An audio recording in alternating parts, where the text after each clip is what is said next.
morning mga ganitsure. We're going to Santa Catalina as we go through with our practical. No, sa ato ang student in DEFTAC 400, criminology student from Negros Oriental State University. Say hi to mga ganitsure. Hello!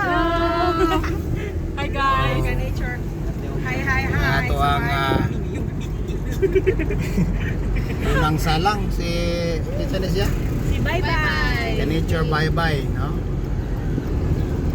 Bachelor's of Science in Criminology, fourth year? Yes, sir. Graduating student, no? They are all graduating students.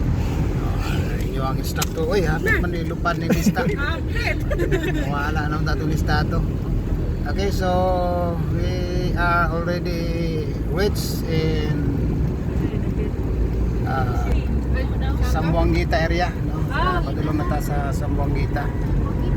Thank you come again. Makita na to. Thank you come again. Ato ni silang gi-guide until among destination is to Santa Catalina. So, at least at this point medyo nindot ng dagan. Literally makaingon natang learning, no? Learning na.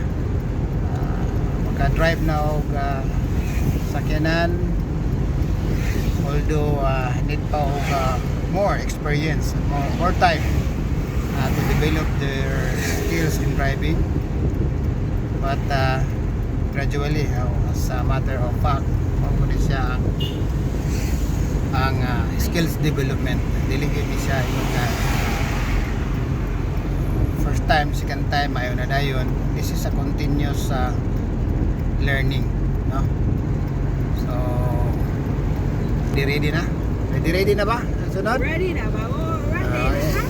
At the same time, while they are learning, they are also enjoying, no? Joyrides. So this is how beauty is driving class in Negros Oriental State University. Welcome. May na sa Sambuangita.